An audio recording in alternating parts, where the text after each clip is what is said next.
ఇదిగోండి నాటుకోడి చికెన్ కాల్చి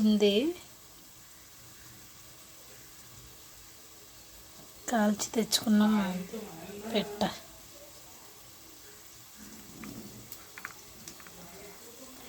కోడి బుర్ర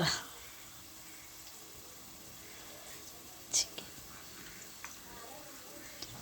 ఇప్పుడు ఈ చికెన్ని ఇందులో వేసుకొని కలుపుకుందాం. ఎంత రెడ్డిష్గా కనబడుతుంది చూడండి, బ్లడ్ అది.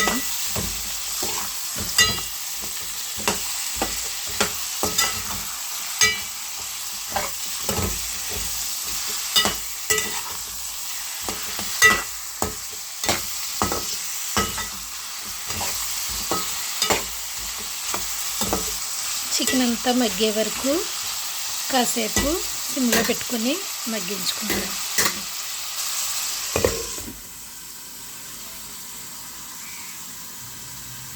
చికెన్ తీసుకొని ఒక వెల్లుల్లిపాయ, కొంచెం అల్లం ముక్కలు, ఒక పెద్ద సైజు ఆనియన్ ముక్కలు కట్ చేసుకొని వేసుకోవాలి. ఒక 5-6 జీడిపప్పు పలుకులు వేసుకుందాం. ఇంకా మసాలా గ్రైండ్ చేసుకున్నది పేస్ట్ పక్కన పెట్టుకుందాం. చూడండి, చికెన్లో వాటర్ అంతా ఇంకిపోయింది. ఇప్పుడు గ్రైండ్ చేసుకున్న మసాలా పేస్ట్ వేసుకుందాం.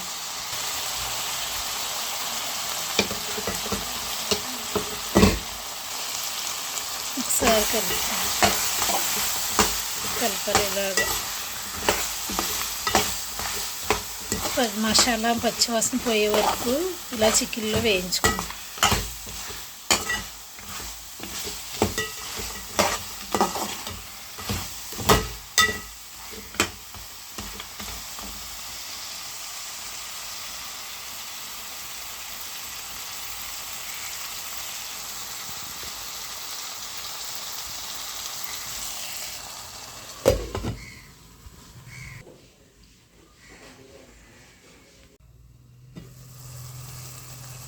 మసాలా అంతా ఇలాగా నూనె తేలే వరకు ఇలా మగ్గించుకోవాలి. ఒకసారి చికెన్ కలుపుతాం.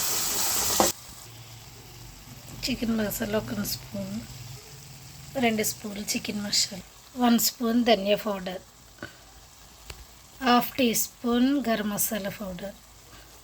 ఒకసారి కలుపుకోండి.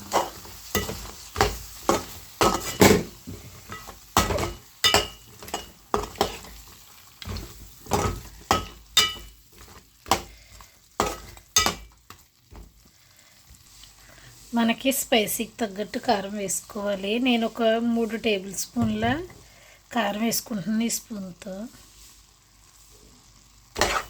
కలుపుకుంటాం అంతా ఇంకెవరు. ఇప్పుడు వాటర్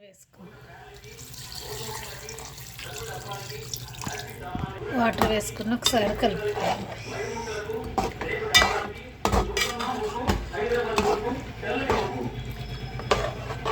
ముగ్గు, హైదరాబాద్ ముగ్గు, తెల్లటి ముగ్గు. మీ ఇంట్లో ఏ పాత సామాను ఉన్నా ప్లాస్టిక్ కుర్చీలు కొంటాం, ఇరుసులు కొంటాం, బాడీ కొట్టుకుంటాం, వైట్ సూపులు కొంటాం, పాత ప్లాస్టిక్ కొంటాం. ఎంత